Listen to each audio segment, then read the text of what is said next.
Welcome to the Deep Dive. Today, we're looking at something that, well, runs a surprising amount of our lives kind of on autopilot. Habits. Good habits, specifically. If you're like me, you're fascinated by how these small, consistent things can lead to really big results. You want to get informed, quickly and thoroughly. Yeah, cut through the noise. Exactly. So our mission here is to really extract the key ideas from our material on the power of good habits. We want to help you get a real handle on how these routines shape success, happiness, well-being, all of it. It is pretty remarkable, isn't it, when you stop and think about how much of our day isn't really a conscious choice. It's more like these well-worn paths in our brain. Right. Our sources suggest a huge chunk of what we do daily is almost subconscious. And when we say good habits, we mean specific patterns, things you repeat that actually improve things, your mental state, physical health, emotional resilience, even social connections. Okay. And to really get how to use these, we need to understand the engine driving them, the habit loop. Okay, the habit loop. Yeah, our material really hammers this home. Cue, routine, reward. Sounds simple enough. It does. But how does that actually, hardwire these behaviors? Well, think of it like this. The cue is the trigger, right? It tells your brain, okay, time to start that behavior. It could be anything kind of time, like maybe 7 a.m. means coffee. Or a place like walking into the gym triggers your workout, or even something you just did. Then there's the routine. That's the actual behavior, physical, mental, whatever. Got it. And then this is crucial, the reward. That's the positive kickback your brain gets afterwards. It doesn't have to be huge. Right. It could just be feeling good after exercise or clearer after meditating or, the taste of that coffee. That reward tells your brain, hey, remember this loop? It worked. And that strengthens the whole connection cue, routine, reward, makes it automatic over time. So our brains are basically efficiency junkies, looking for these little shortcuts that give a payoff. Pretty much, yeah.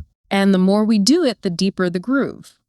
Now, our sources really stress the sheer range of benefits from good habits. It's not just one thing. It seems to touch everything. Oh, absolutely. It's like the invisible framework for, a better life.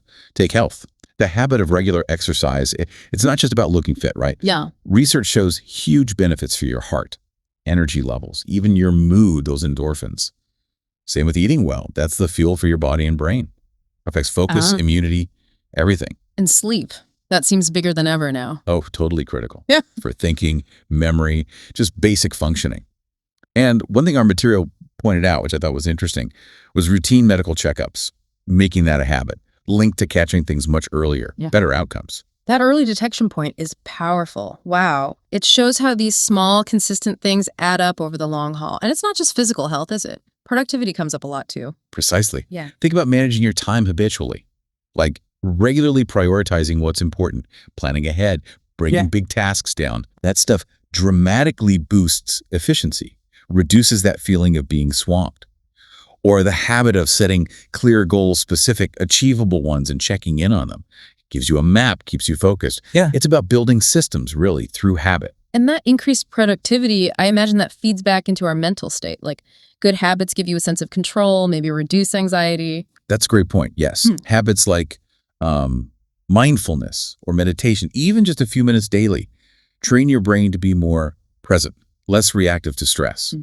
Journaling, if you do it consistently, it's a fantastic way to process stuff, get clarity, even just a habit of, consciously trying to think positively, reframe negatives over time. That builds real emotional muscle. Resilience. Yeah. Our sources even mentioned studies linking regular gratitude practices to just feeling happier overall. It's wild to think our internal chatter can be shaped by habit. Now, what about how we deal with other people, our interactions? That's habitual too, isn't it? We think of communication as a skill, but how we do it regularly, that's habit. Absolutely.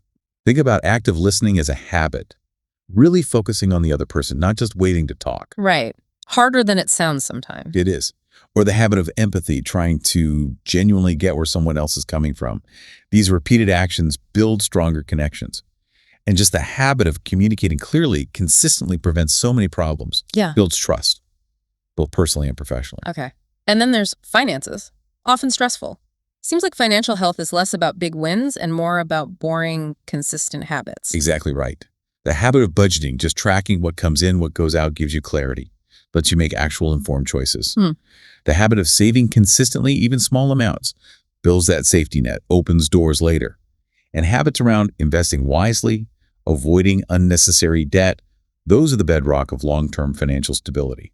Less money anxiety. Yeah. Our material actually cited studies showing a strong link between consistent saving habits and overall financial well-being, no matter your income level. So yeah, a really clear picture emerges. Good habits are like the foundation for a well-rounded life. To make it even more concrete, can you give us a few diverse examples just to illustrate? Sure. Think about waking up early. For many, that gives them quiet, focused time before the day kicks in. Yeah, I know people who swear by that. Regular exercise could be a walk, gym session, taking the stairs, huge physical and mental boost. Reading daily, even just 15-20 minutes, keeps the mind sharp, broadens horizons. Okay. Practicing gratitude, maybe a quick journal entry or just pausing to appreciate things. Shift your focus. Planning and organizing your day or week, big productivity enhancer. Right. And the ones we've touched on, communicating effectively, managing money wisely through budgeting and saving, committing to continuous learning, they all add up across different parts of life. Those examples really tie it together, shows the variety. Okay, so for someone listening now thinking, all right, I'm sold. How do I actually build these habits? What's a practical way to start? Okay, yeah, our sources lay out a pretty clear path. First, and this is key, set clear goals. You need to know why you want this habit. What's the payoff you're aiming for? Makes sense. Motivation. Exactly. Then, step 2, start small, like really small. Want to exercise. Don't commit to an hour, 5 days a week straight off.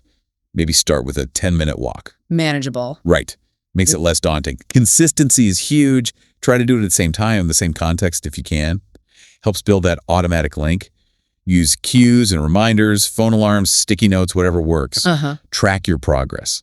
Even a simple check mark on a calendar helps. Gives you that little dopamine hit, keeps you motivated. Yeah. And importantly, reward yourself for the small wins. Reinforces that habit loop we talked about.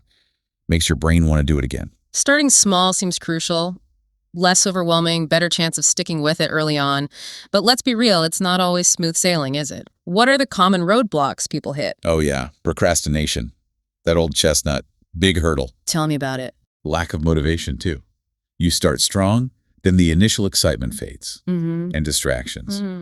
Especially now. Our phones, emails, everything pulling at our attention away from the habit we're trying to build. So how do we deal with those bumps? What are the strategies for staying on track when, life happens? Well, creating a supportive environment is a big one. That means reducing triggers for bad habits and increasing cues for the good ones. Try to eat healthier, get the junk food out of the house. Makes sense. Out of sight, out of mind. Finding an accountability partner can really help. Someone doing it with you or just someone you check in with adds that external nudge. Yeah, social support. Definitely. And regularly reminding yourself why you started. What are the benefits you're aiming for? That can refuel your commitment when motivation dips. And maybe the most important thing, practice self-compassion. You will slip up. Everyone does. Right. Don't beat yourself up or let one mistake derail everything. See it as learning and just get back on track next time. Patience is key. That self-forgiveness bit feels really important. Takes the pressure off being perfect, focuses on just getting back to it. Now, we mentioned motivation as the spark, but our sources also talk a lot about discipline for the long haul. How do those two work together? Yeah, they're distinct roles. Yeah. Motivation is often the initial push, the I want this feeling that gets you started. But motivation, well, it comes and goes, doesn't it? Absolutely, a very unreliable. Exactly. Discipline is what keeps you going when motivation isn't there. It's the ability to do the thing anyway because you committed to it, because you know the long-term goal matters more than how you feel right now. So it's about consistency even when you don't feel like it. Precisely. Building discipline involves setting boundaries, learning to say no to immediate gratification, finding ways around your own excuses, and keeping that long-term vision clear. Motivation gets you off the starting line. Discipline gets you to the finish line. Okay. Motivation is the spark. Discipline is the engine. Got it. That makes a lot of sense. Now, let's zoom out a bit. How do good habits play out in specific areas, like education? Oh, hugely important in education. Think about a student who gets into the habit of a regular study schedule, specific time set aside. Right. Structure. Or the habit of active participation in class, asking questions, engaging, not just sitting there passively. That deepens understanding way more.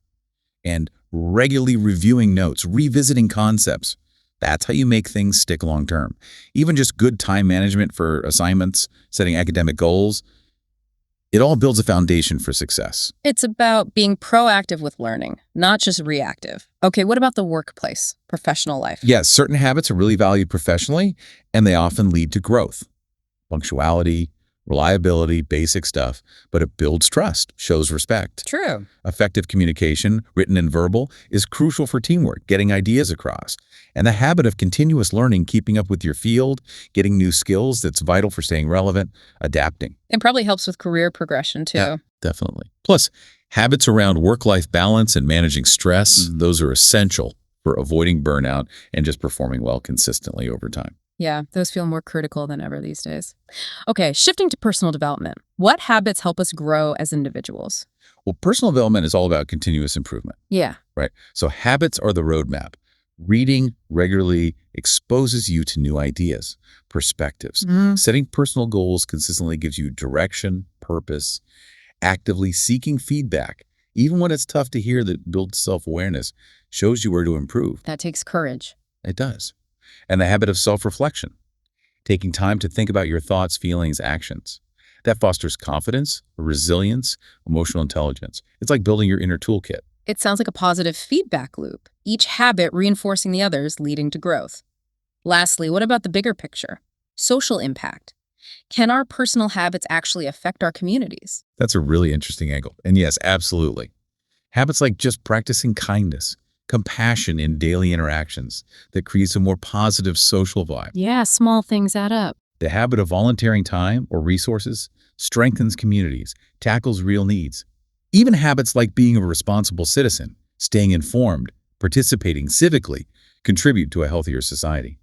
When individuals focus on good habits, it can ripple outwards, inspire others, build collective well-being. It really drives home that our individual actions have wider consequences. So as we wrap this up, what's the main takeaway you want listeners to hold on to about the power of good habits? I think the core message is this. Good habits aren't just minor routines. They are incredibly powerful tools that genuinely shape our lives, our success, our happiness, our health, pretty much everything. By understanding how they work and consciously building positive ones, we really can change our lives for the better. It's quite empowering, actually. Absolutely. And for you, listening right now, I hope you'll reflect on what we've talked about. What small, consistent action could you start consciously cultivating to move towards your goals? Or maybe what current habit might be holding you back? And maybe a final thought to leave you with. What if deliberately practicing those seemingly small actions we discussed today could actually lead to really significant transformative changes, not just in your own life, but maybe even ripple out into the world around you? Something to think about.